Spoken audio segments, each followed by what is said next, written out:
welcome back to our weekly webinar series. So 140th episode is what we have today, and we're talking about all the recent judgments in SARFAESI Act, which are important for all of us who are having some linkages with SARFAESI Act. Over to Anis. Thank you, Ankit. Welcome to our audience. So the process is going on. The motivation is going on. Today it is 140th episode, and very soon it will be 150. And if God willing, it will reach 200, and we will remain connected with our audience. Our objective is to spread whatever we learn on our day-to-day practice of insolvency law as well as SARFAESI law. AAA is supporting many banks for SARFAESI law, and for insolvency, we are IPE with 75 partners who are taking our support. So we always keep comparing between insolvency law and the SARFAESI law as far as the secured creditors are concerned. In our endeavor to do that, we keep on looking into the SARFAESI law, the regulations made under the DRT Act, and also the rules made thereon, and various judgments from Supreme Court, High Court, and even DRAT. So why we look at that? Because we will look at this with two perspectives. One, that we also would like to see how the borrower, the defaulting borrower, how he tries to protect him. And that also adds to our knowledge. So we try to guide our client bankers that these are the precautions that we have to take so that the borrower is not trying to use the or misuse the law. But still, I have seen the secured creditors, they do make mistakes, and also at times they suffer a long litigation. However, the quantum of litigation has come down. The DRT and the various high courts, they used to indulge and use their powers to grant stay. The Supreme Court has repeatedly said that they should not use their power because this is not in their jurisdiction. Any local court passing an order, it is not in their jurisdiction. So this SARFAESI law is kind of settled, because like in our own AAA Capital Services, where we act as a resolution agent for almost all the banks in India, we sell about 40 properties in a month. And out of the 40 properties, the litigation rate has reduced substantially. So therefore, we also thought that we should also have a consolidation of all these assets. So we have launched the one portal, which is assetslow.com.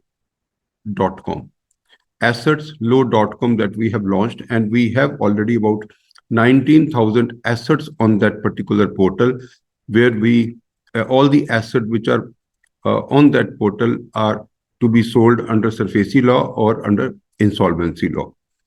So the litigation is reducing, the recovery is faster. So therefore, we are trying to highlight still in today's webinar what are the still some of the errors, some of the mistakes which are made by the secured creditors. So that is the reason that it actually goes to litigation, and some even auction buyers, they also suffer. So the precautions that an auction buyer should take, the precaution that a secured creditor should take, that is the objective over our various earlier webinars and even today's webinar. So while we analyze the judgment of Supreme Court or High Court or DRAT, we would try to also explain in our own language what kind of precautions can be taken by auction buyer as well as secured creditors. So can we start, Ankit, with Supreme Court judgments? Certainly. Let's start. So the Supreme Court judgment that we actually would like to deliberate today is one. First judgment is Amta Coal Limited versus Phoenix ARC Private Limited. This judgment is dated 5th August 24. And this judgment is from Justice Abe S. Oka and Justice Augustine George. It is basically from Honorable Supreme Court. So in this case, the issue was, see, like how the borrower challenges, although the Supreme Court gave some protection in this case, the issue was that the this was the L&T Finance.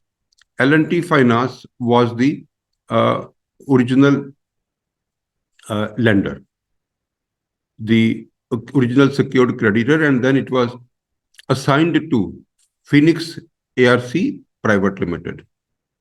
And an insolvency application was filed under Section 7 of IBC by L&T Finance against this company called Amta Coal Limited, claiming about 75 crores.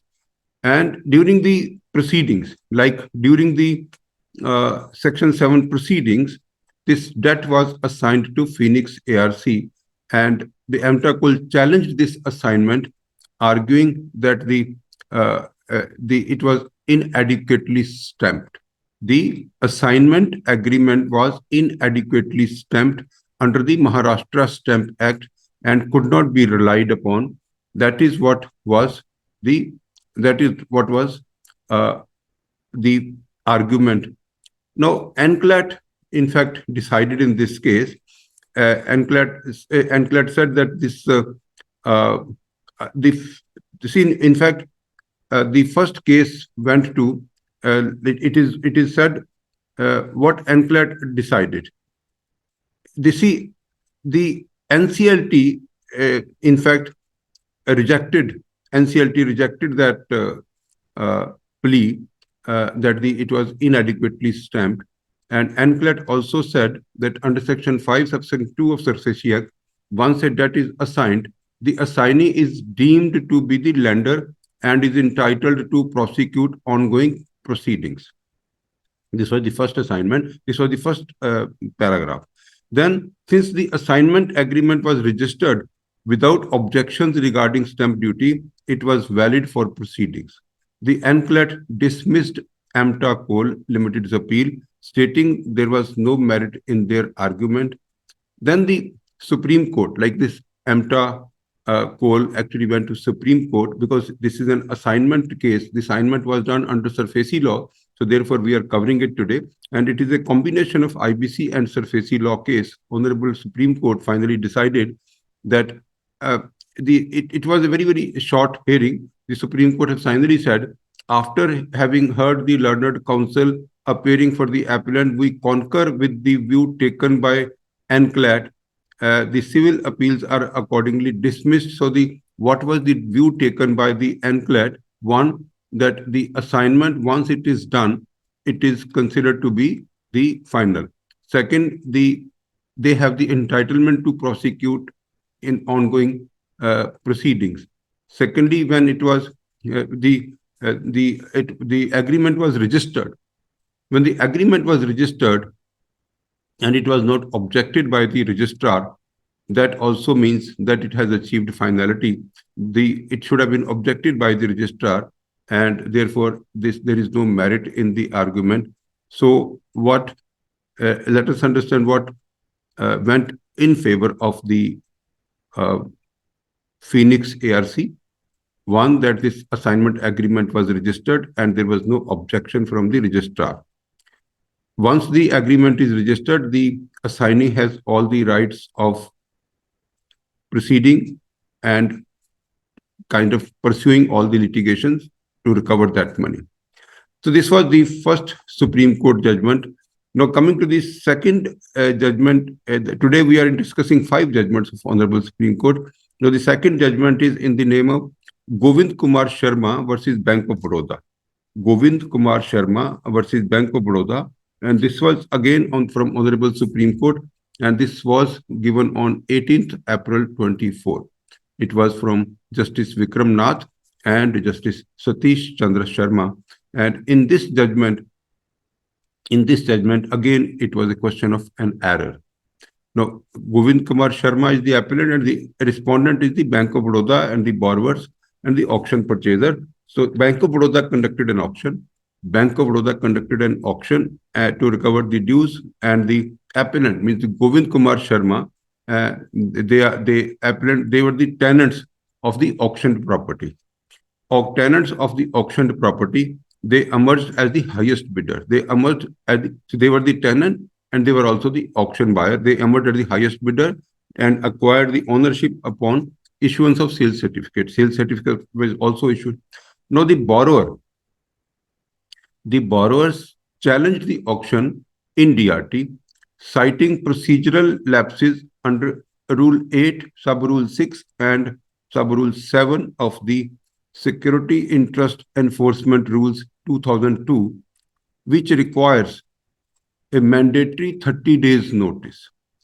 A mandatory 30 days notice, which is required under Security Interest Enforcement Rules 2002, that under Section 8, Subsection 6, and under Rule 8, Sub-Rule 6, and Sub-Rule 7, that was not given.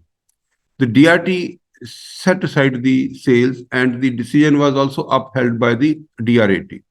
And then the Allahabad High Court and also Allahabad High Court also upheld. So what is important here? If the 30 days notice is not given, see, like I have been earlier also saying that the SARFAESI law is a very, very harsh law. Harsh law means that anyone who has taken loan, the bank can decide immediately to take the property and sell it. Now, the banks can be public sector bank also, it can be private sector bank also, cooperative banks also, and in some of the NBFCs also, and the ARCs also. Now, in all these categories, there are private players and there are public sector players. Now, in case there are private players also and public sector players also, there are possibilities that there are some clash of interest happens, and therefore all the courts are very, very sensitive about the procedure and the process that has to be followed by the secured creditor while selling the property, while enforcing the law, which is SARFAESI law. So 30 days notice, one, the DRT also the set aside the sale. DRAT also upheld the judgment of DRT, and Allahabad High Court also upheld the judgment of DRAT. Therefore, it actually went to Supreme Court. Now, the Supreme Court, in fact, framed two very small issues: whether the bank complied with the mandatory procedural requirement for conducting the auction under SARFAESI Act and rules. Second, whether the appellant as a bona fide purchaser are entitled to retain ownership or compensation for improvement made in the property. Now, the Supreme Court gave observations. One, the bank admitted a non-compliance with the Rules 8, Sub-Rule 6 and 7, validating the setting aside of the auction. So the Supreme Court also says that the DRT was right, DRAT was right, Allahabad High Court was right, and therefore that sale is not valid. Now, the appellant's status as tenants, they reverted after the sale was invalidated. They now again came back to as a tenant, because earlier they were tenant and they became auction buyer. Now they again they will again go back to as a tenant. Now, improvements made in the property was deemed voluntarily. So there was no compensation. They say, like, you have made improvement in the property, that is voluntary and that is at your own risk. The entire dues of the bank had been repaid by the borrower by that time, rendering the auction proceeds refundable to the appellants. Auction proceeds refundable to the appellant.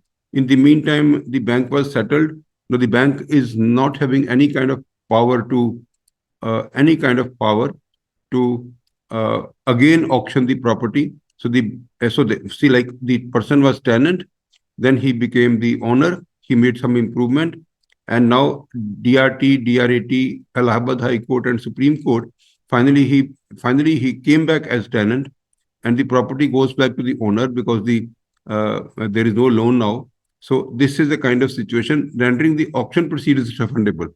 Whatever this person had given, whatever this tenant has given uh, to the bank against the auction, that is refundable, and it is refundable also at 12% compound interest from the bank. The auction sale was set aside. Final decision from the Honorable Supreme Court was the auction sale is set aside. The appellant's status as tenant was restored. The bank was directed to refund auction money to the appellant with 12% compound interest, 12% compound interest, and from the date of deposit. The appellant's claim for compensation for improvement was rejected. The borrower and bank was directed to settle accounts, and no due certificate was to be issued to the borrowers. This is the appeal was kindly considered as disposed of. So, Ankit, look at the kind of scenario how the finally, after so much of litigation, how things normally can turn. Uh, Again, it actually came back to zero. Yeah, recently we came across a case where the auction had been done about 8 years back, and DRT passed an order to reverse the auction and said the auction was illegal. So now, of course, this of course is always having a high risk in it. Here again, restoring status quo after so many years is again something that's a remarkable judgment. Yeah. See, another popular judgment is Symboli Sugars Limited versus State Bank of India. This judgment was given on 18th March 2024 by Honorable Supreme Court. It was given by the then Chief Justice of India, Dr. D.Y. Chandrachud, and Justice J.B. Pardiwala, and Justice Manoj Mishra. Now, in this case, the Sambuli sugar mills, in fact, it was operating in Uttar Pradesh, and they defaulted in loan, and the consortium of bank like State Bank of India. So the multiple debt restructuring agreements were made, and that was also then the account was classified as NPA in December 2012. Recovery measures were initiated, SARFAESI Act, including issuing notices under Section 13, that was given. Now, the company, in fact, had given a one-time settlement proposal, OTS, which was rejected by State Bank of India in its communication. That was rejected in 23. So the NPA was in 2012. The one-time settlement proposal was rejected in July 23, following unsuccessful recovery efforts under SARFAESI. Then an application was filed under Section 7 of the IBC before NCLT to initiate the insolvency proceedings. Now, Section 7 application is there. In the meantime, there was an OTS, there was Section 13 notices, everything was going on. In the meantime, Symboli Sugars filed a writ petition before Allahabad High Court seeking to quash SBI's communication rejecting OTS and requesting the court to halt the proceedings at LCS.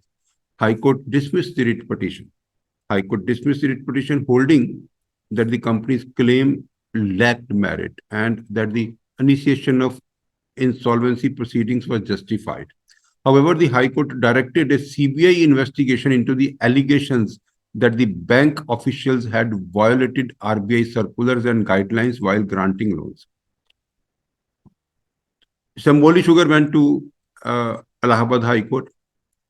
Maybe that the Symboli Sugar also highlighted various non-compliances by the bank officials, various violations of RBI circulars, and also while granting the loan and even while handling the OTS proposal. Although the main objective of the corporate debtor, the Symboli Sugar, was to safeguard from Section 7 proceedings, but what happened finally that the Section 7 applications, proceedings were considered as valid and lawful. However, because of all these issues highlighted by Symboli Sugars, the Allahabad High Court, in fact, directed CBI investigation into allegations that the bank officials had violated RBI circulars and guidelines while granting loans. Therefore, this matter went to Supreme Court. Now, when it went to Supreme Court, so Samboli Sugar was the applicant before the Supreme Court. So the Supreme Court, while agreeing with the High Court decision to dismiss the writ petition, and Section 7 proceedings will continue, also set aside the directions for a CBI investigation. Because see, when Symboli Sugar filed an appeal, it was versus State Bank of India, and the State Bank must have been pleading that this is not a case where CBI investigation should have been ordered by Allahabad High Court. The court held that such an order was not warranted, as the issue of loan irregularities was not part of the proceedings under Article 226.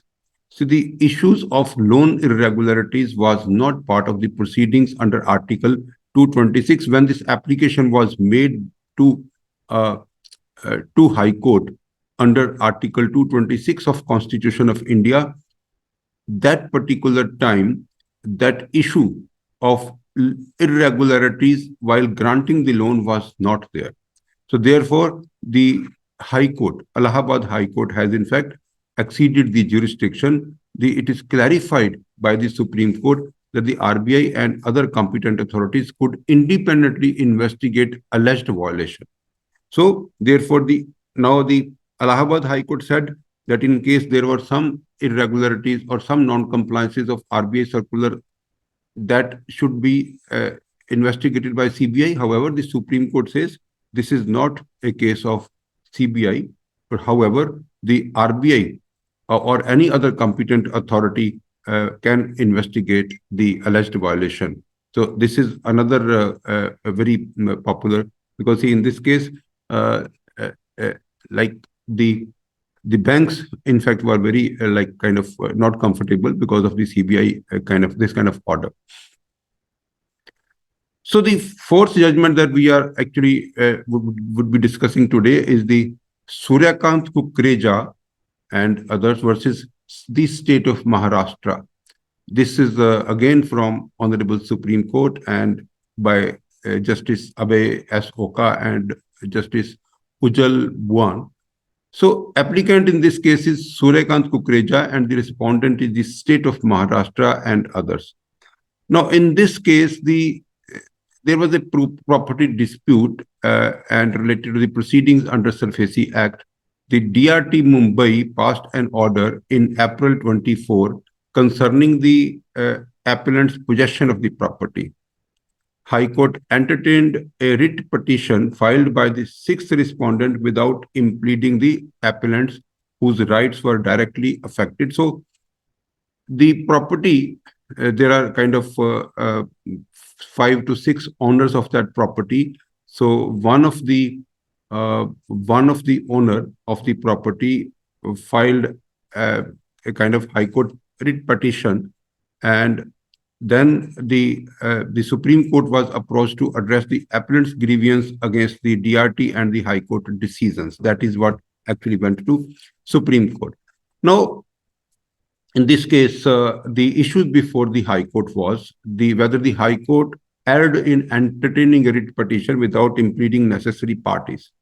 No, first of all, there are this is a very kind of I think volumes and volumes can be written. What kind of writ petitions can be entertained by high courts under Article 226 of Constitution of India, and what is right and what is wrong as far as these writ petitions are concerned. So in this case, first of all, this was also a kind of writ petition was entertained when there are 6 owners of the property. Only one owner filed an application, filed a writ petition, and other 5 was not even impleaded in that writ petition. Whether that actually is possible for the High Court to entertain. And the other issue was whether the appellant's possession of the disputed property should be protected pending an appeal before DRAT. Pending an appeal before DRAT, and the Finally, the Supreme Court says that the High Court should not have entertained the writ petition due to due to non-joinder of the necessary parties, namely the appellants whose rights are directly affected. Appellant is one, whereas there are five other owners of the property. Their rights are impacted, and the writ petition is being heard by the High Court without even having them impleaded in the petition. The other thing, the DRT order and subsequent actions were allegedly in violation of the Supreme Court's stay order, and the appellants reserved their right to challenge the DRT decision. The Supreme Court set aside the High Court's order due to non-joinder of necessary parties. So, as a lawyer, as see, like we also have law practice. As a lawyer, we should actually be very, very careful that who should be the who should be made as parties, who should be made as respondents. All those parties whose rights are getting adversely or positively impacted, and also the any other person who actually would like to say something in the proceedings, they all should be made as the respondents. The appellants were directed to file an appeal before DRT within 30 days, and all this time was excluded so that the limitation doesn't affect then. The possession of the property was protected until the disposal of the appeal by DRAT, subject to their undertakings. The appeal was that way, it was considered as allowed. So this is the kind of the fourth case. But see, primarily, in case we try to simplify this particular judgment, so everyone is trying to create a dispute when it comes to a property. See, the factual situation can be different in every cases. As the time passes, the property values are changing. So in case the or property values are changing, and there may be a possibility that at one particular time there was no buyer, and now at a later particular time there are buyers of that property. Therefore, when a buyer comes and the buyer offers an amount which is much higher than the auction price, then there is a greed which actually can be triggered, and therefore the anyone can try to kind of get the earlier auction invalidated and get a better price now. That is the larger reasons for the dispute, and then they try to find out errors, they try to find out kind of lapses, and therefore they sometimes they go to their own friendly court, and so that kind of orders are also being taken. So this is the reason for most of the disputes under SARFAESI, because it matters belongs to properties. So, Ankit, any kind of indulgence or any questions which are coming, because see, we have sort of making it interactive, so we can take so many questions. I will share some questions. So Vipulji from Kotak, he's asking that, so in case sale under SARFAESI is required again, so he's saying that after the first auction, is there a 30-day notice required for every subsequent auction as well? He wants some elaboration on this. No, see, if the subsequent auction only because in the first auction the price they could not get the buyer, in the subsequent auction this 30 days notice is not required. But in the security enforcement, security interest enforcement rules, it is elaborated that the valuation has to be seen, the reserve price has to be fixed. It has to be reduced. It has to be reduced by yes. Percentage. That has to be followed.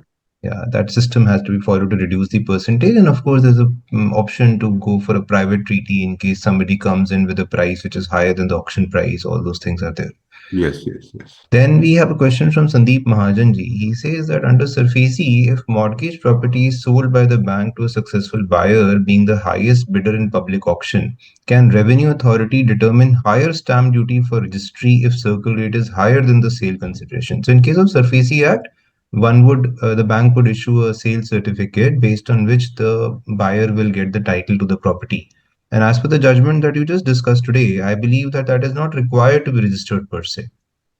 Or stamp duty is not. That is the judgment I think we discussed in the last episode.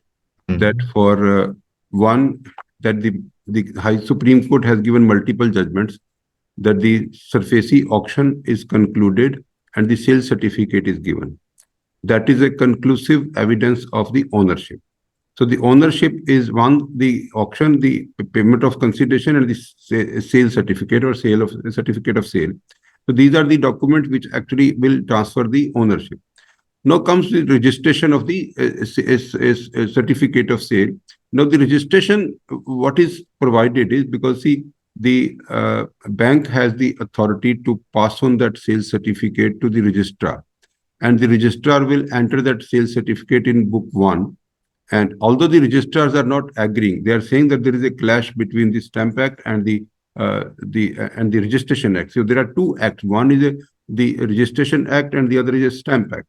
Registration Act says that in case of any kind of court or any judicial authority giving a sales certificate in an e-auction process, and then the Supreme Courts have also like kind of made it applicable to SARFAESI auctions, and they're saying that the registration of these documents are not required, and simply it has to be sent to the registrar, and the registrar will make an entry in book one. However, the Stamp Duty Act says that the stamp duty is required to be paid. So most of the people, they're trying to safeguard themselves, and they're trying to pay the stamp duty so that a conveyance deed is also made or a sale deed is also made. Now the question is very, very valid, whether the circle rate would be applicable, or the consideration which has been that would be applicable. So under the Stamp Act, there is a procedure, and that procedure has to be applied.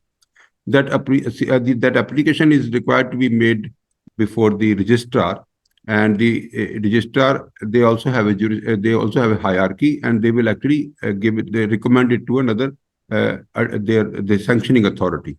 Now the most of the cases I have seen that the registrar gets this kind of order that whatever is the sale consideration, this is the price. So therefore, the circle rate is not applicable on these transactions.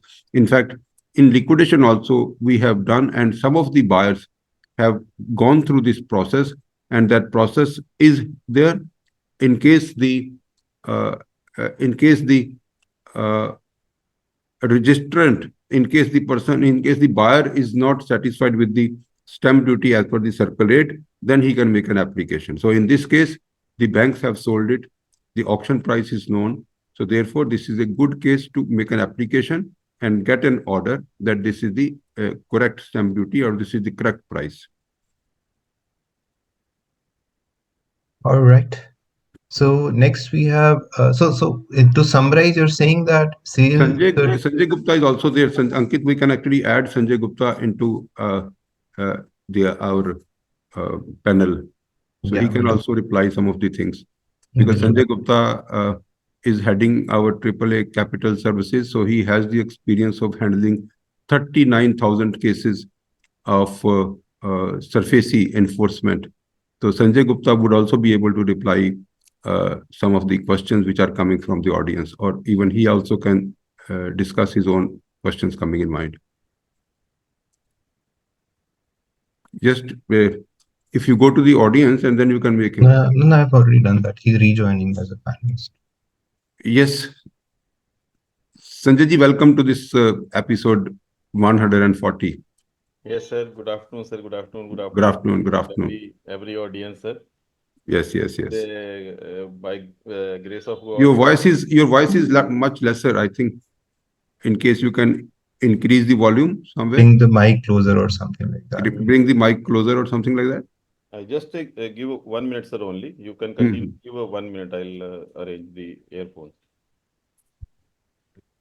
So in the meantime, so I was asking that, so you're saying that the present legal position is that the stamp duty is still payable and there is no clarity that the stamp duty is not payable.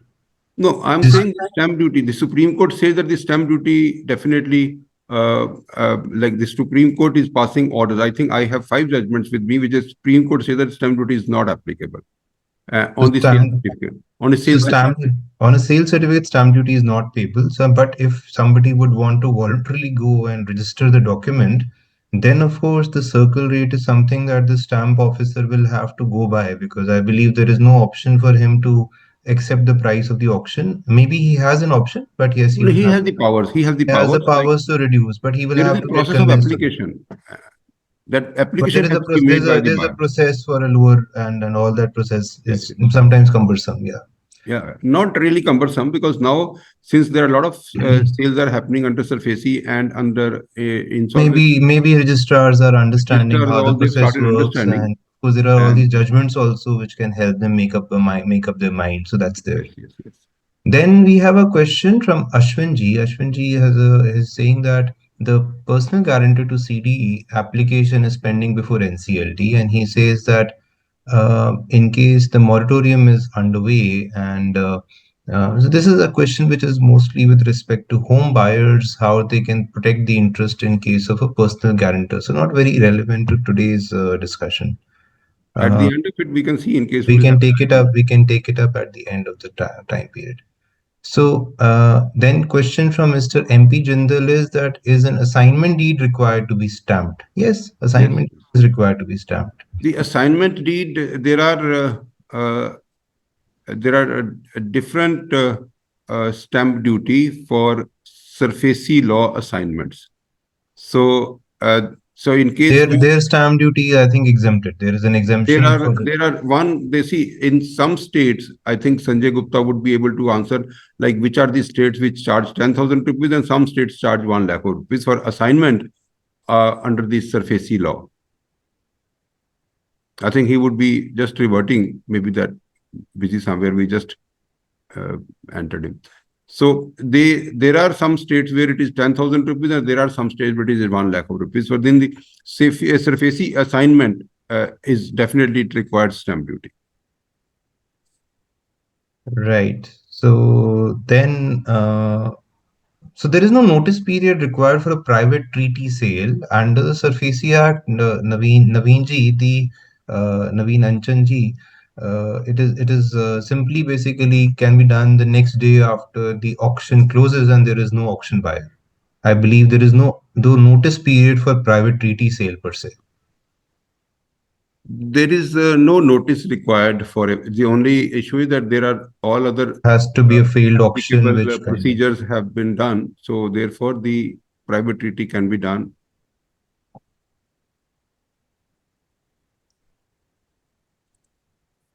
Yes. Any other? We can continue now. I think we can then resume later.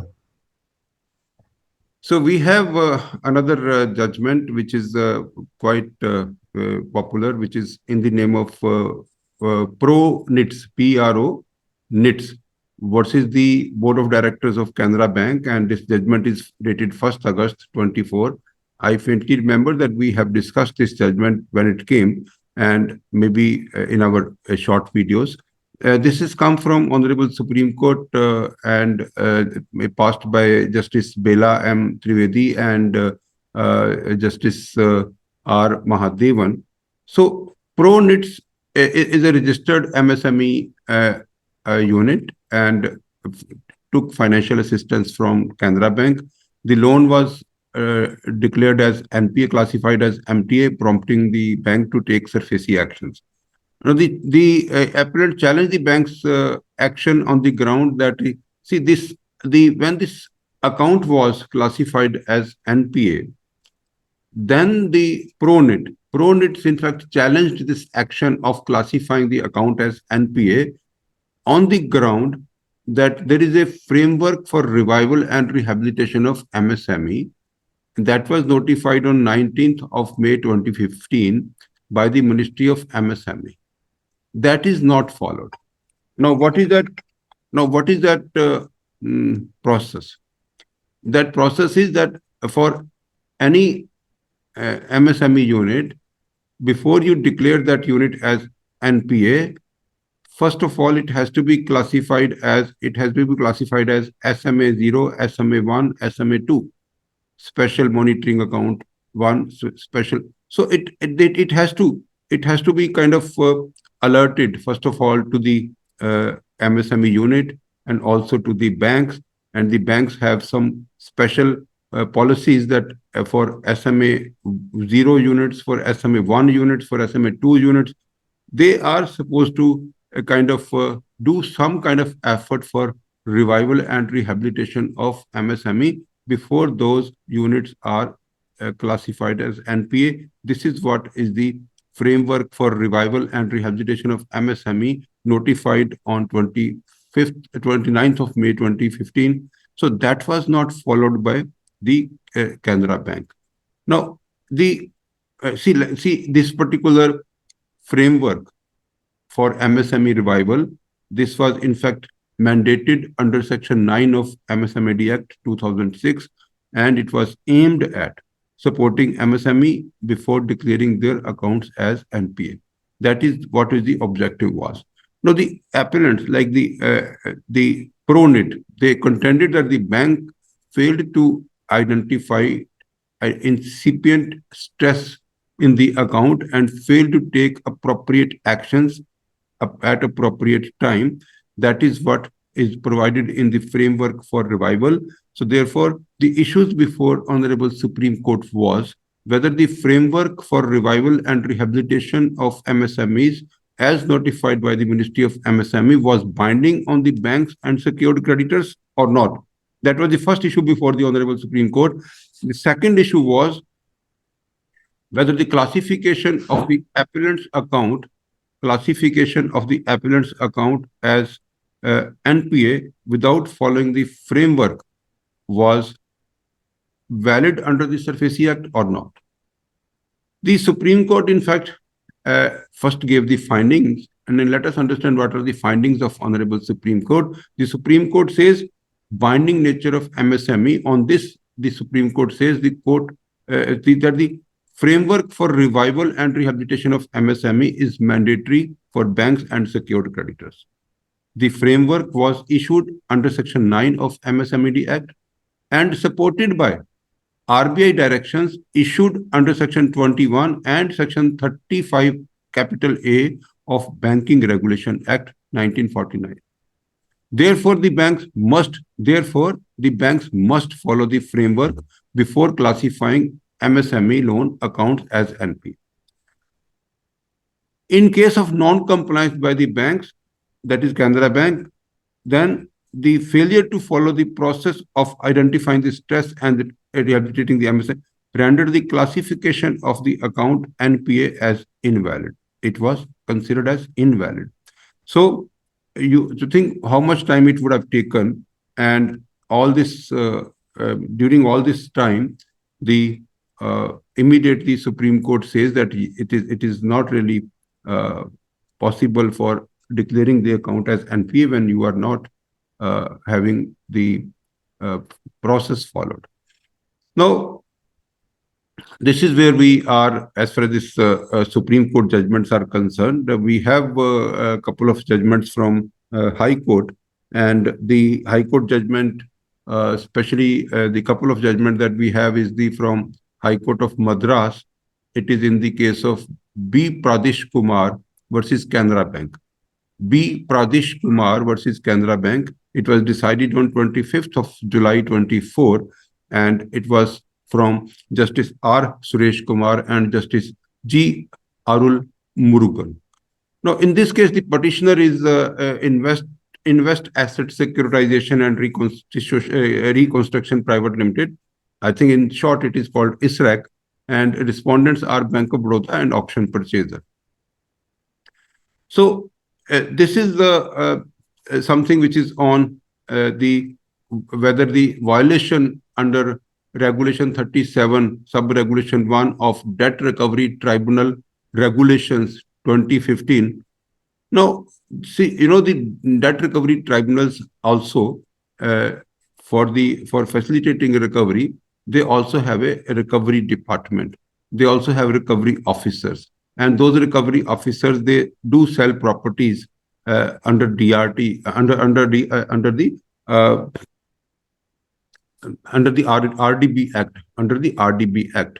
Now, when those properties are sold, so they have made regulations that as per regulations, it should be conducted. So therefore, it is a case where the Regulation 37 sub-regulation 1, which actually says that the reserve price can only be fixed after obtaining a valuation report from an approved valuer. The use of the word shall in clause 1 indicates that the procedure prescribed under Regulation 37 sub-regulation 1 is mandatory. So this is what is the regulation based on which this entire case lies. Now the petitioner challenged that this auction sale has been confirmed under SARFAESI law and alleged that this is not compliant to Regulation 37 sub-regulation 1 of DRT regulations 2015. Now the recovery officer fixed and revised various reserve prices. Multiple times the reserve price was reduced because the auction buyers were not available. Eventually selling the property to an auction buyer, and the petitioner holding a pari passu charge over the secured property contended ISRAC was having a pari passu charge. ISRAC filed a application before DRT that this particular sale conducted by the recovery officer is not compliant to Regulation 37 sub-regulation 1 of the DRT regulations 2015, but DRT and DRAT upheld the auction and dismissed the petition's objection. The objections were that this revaluation or the valuation has not been done, because once the valuation was done, thereafter the reserve price was in fact modified again and again without getting any valuation done. Now, in this case, the issue which was framed before the High Court of Madras, whether the auction sale conducted under SARFAESI Act violated Regulation 37 sub-regulation 1 of the DRT regulations, and if so, whether this warranted setting aside the auction sale. Now, final judgment and the decisions was like this. The auction was conducted under SARFAESI Act to recover dues, with the recovery officer revising the reserve price multiple times due to lack of bidders. So the reasons for revising the reserve price was lack of bidders.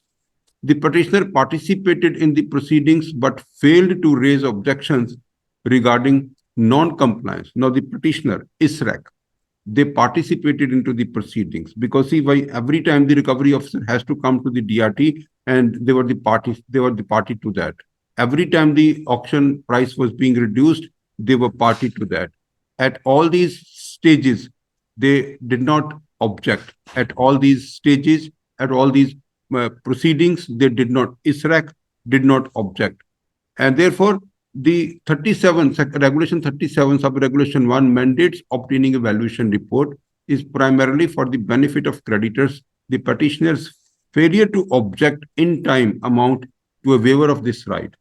The petitioner provided no valuation report or evidence to substantiate that the reserve price was correct or incorrect. Setting aside the sale would impact the auction buyer. It is too, like, maybe the sale have taken place long back. Finally, the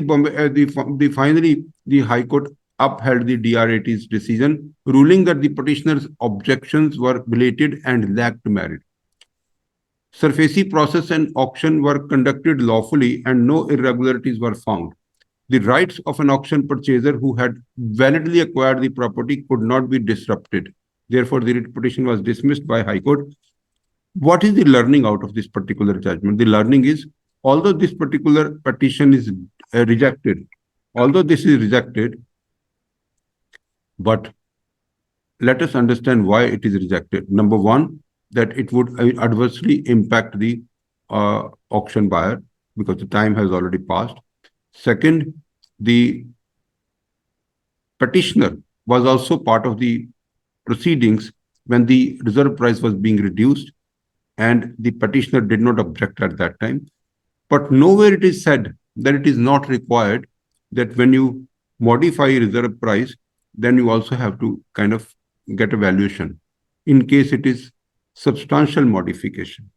So that we have to take a lesson that if it is a substantial modification, revaluation from a registered valuer may be a good idea. Ankit, can we take some questions? Because see, like So one clarity, is already here now. Yeah, so I think we can get the opinion from Sanjay ji first, and then we can move to some Sanjay ji, more I think there questions. are some questions which you can attend. So I'll let me introduce Sanjay Gupta. Advocate Sanjay Gupta is the in charge of AAA. He's a director of AAA Capital Services, and he is the person who has the experience of handling about 40,000 cases of SARFAESI. So he has a team of about 180 persons under him. So this is our company that we started together.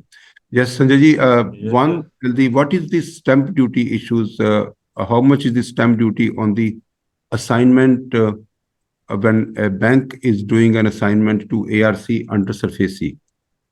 Anything on stamp duty? I am audible, sir, now? Yeah, I think the voice is much less lower. Although I have Lesser. increased my uh, speaker volume to highest, but still, Ankit, what about Yes. you? You are also I think it's okay now. Now we can continue, although yeah. the voice is a little feeble, but I think we can continue. Yes, sir. Yes, sir. At that point of time, sir, I just wanted to make 2 points. The registration of stamp duty as per the Supreme Court order that you were referring to. In that order, I think the Supreme Court has clarified that the registration can be done by simply forwarding the sale certificate to the registrar by the bank, but they, I think, didn't talk about the waiver of stamp duty while registration. So practically, the registrars are not waiving the duties as you have said. And secondly, sir, in liquidation also and in SARFAESI also, if the market is if the circle rate is higher, they are demanding stamp duty on circle rate only. In my one of the liquidation case, that is Lanco Bhavan, the property was sold at A price, but the stamp duty they took, it was approximately at the double the sale price, that is at the circle price. So they are both things. They are not. They are taking care of their state act. I meant to say that they are not waiving that. So that was a point I just wanted But to see, there mention. is a process like in Rasoya protein, the uh, even in Delhi also, everywhere there is a procedure. Like in case the circle rate is higher and the auction price is lower, then there is a procedure that the buyer can make an application to registrar, and then it registrar sends it to authority for an approval. So that powers are there. Yes, sir. But practically, I think the buyers are not able to do it, but they give the duty. They are Yeah, not see, like expressing it the is only because of the time constraint. time constraint. Most Yes, of the yes. buyers, they would like to get the title As as soon as fast as possible. possible Yes, sir. because everyone has some planning. And True, sir. True. So then we also have MP Jindal ji's opinion. He has also pointed out to an amendment that was done in 2018 to the SARFAESI Act, where Section 51A was inserted, which talks about how the stamp duty is exempted from assignment of rights and interest in financial assets under Section 51 of the SARFAESI Act in favor of an ARC. So that's what I was also remembering, that I think when we said that the so that's assignment, there is a 10,000 rupees is the like in Uttar that Pradesh. must be only the registration charges, but the stamp Registration. duty is exempted. So I think that's the idea, and that's what is So the. I think Sanjay ji, this in Uttar Pradesh, we have seen that any assignment, it is they need 10,000 rupees stamp duty. Yes, And yes, yes. if you recall, when we used to go to the DM Yeah. for an action under Section 13(4), the DM used to object that the state's duty has not been paid. It should be paid first, then they will hear. Yes, yes, yes. Because the So, property was in Uttar Pradesh and it was mortgaged in Delhi. So the mortgager at the time of mortgaging that property avoided to pay this stamp duty, which was they said that UP it was a evasion of duty of UP state. So at that time on execution or on giving the order under Section 14, they at that time they take the amount along with the interest or whatever penalty. that was not for the assignment. That was at the time of mortgage duty. Yes, sir. Yes, sir. That was mortgage duty. That was not That was assignment duty. mortgage duty. Yes, sir.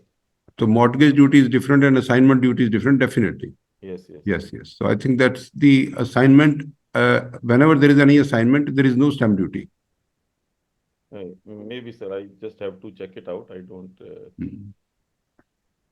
So another question, like interesting question, that in case a bank acquires a property under surface, he sells it on the auction, and let's say the auction, the price at which it is sold results into a capital gain for the borrower. So is there any tax payable by the borrower on this capital gain? No, the borrower is not selling. The property is not being sold by the borrower. The property is being sold by somebody else. The TDS does get deducted on the borrower's PAN, if I'm not wrong. No, TDS, because who else will give the TDS? Who else will give the but then the even I believe the borrower's PAN is used, and we have the judgments that the SARFAESI, under the SARFAESI law, the property is not being sold by the owner. The property is being sold by the somebody else. So therefore, the capital gain to the owner is not applicable under the Income Tax Act. Right, right, right. Then I think we can take one last question, that can assignment under SARFAESI be done other than to an ARC? Technically, it can No, be, right? no, No no. power The or assignment, there are two kinds of assignment. One assignment is under the SARFAESI Act, that is only possible to an ARC. And but then there are assignments which are under the Contract Act. That can be done to any, even NBFC or any other party. As per the RBI circular, in case the assignment is to any non-ARC uh, entity, all the then money has to be all the paid. money has to be Yeah, paid there cannot upfront. be SRs cannot be There taken. cannot be a There is a deferred or security receipt system. That right, is right. what, because see, the two assignments are different. And But in that whole the, process, that whole limitation is coming from the RBI circular. With respect to SARFAESI Act is only providing for how assignment can happen to an ARC, because it also provides for the constitution of ARCs in itself. yes, yes, yes, yes. Act talks about how ARCs will be constituted and how they will be managed or monitored. But then the So assignment to any party other than SARFAESI, then the SARFAESI Act would not be applicable at all. yeah, then everything else will, so stamp duty will also be applicable. Everything else Then will the be stamp duty applicable also, the outside stamp the duty SARFAESI. exemption, stamp duty Yeah, exemption will also exemption not be available. won't be available. Call that. So I think now we can take up that question with respect to what can the home buyers do why to protect their interest in case a real estate project which was under as a proprietorship business of a personal guarantor to CD has gone into insolvency.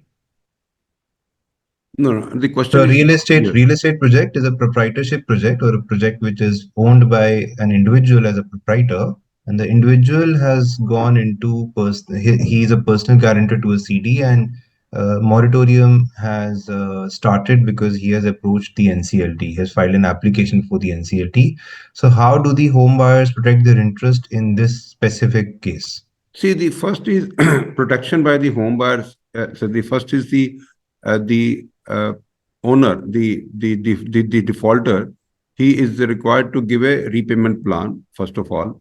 And although he has gone into moratorium under Section 96, the application has not been admitted. I understand that, because I think the question it seems like Not that. admitted. Yeah, that's what the question. So the this project, whatever this project is, a real estate project, if it is in his individual name, so that also will go into insolvency. So first process under the personal insolvency for the 6 months, first of all, the application would be admitted. After the admission, he will give a repayment plan. In the repayment plan, the defaulter, he can give a repayment plan which will be agreed by the creditors, and that would be constructing and then handing over the uh, units to every home buyer. That can also provide for an investor coming in, somebody That can else also taking over the provide for investor project. coming and everything. But in case he is not able to do that, then he will go for bankruptcy. And in the bankruptcy trustee would be appointed, and the bankruptcy trustee will sell the project to someone. So whosoever will buy the because see, even otherwise, there is a there is a recommendation which has been given to IBBI that home buyers should be considered as secured financial creditors. So in case the home buyers are considered as secured financial creditors, then they would be pretty safe during the bankruptcy process also. So as of now, the home buyers cannot take any preventive action. They have to just watch the proceedings and keep discussing with anyone who has the knowledge of personal insolvency and insolvency law, and then only the appropriate action can be taken at that time. As of now, I don't think the home buyers can take any protective action. All right. So I think we are up on the time as well, and I Yes, think yes. so thank you everyone for being part of from part of this webinar, and looking forward to see you next week. Thank you very much. Thanks a lot. That is our way of Thank, learning. thank you, Thank the you, audience, Sanjay. for massive response, such a massive response. Yes, yes. Thank you, Yes, Sanjay ji. thank you. Thank you. Thank you.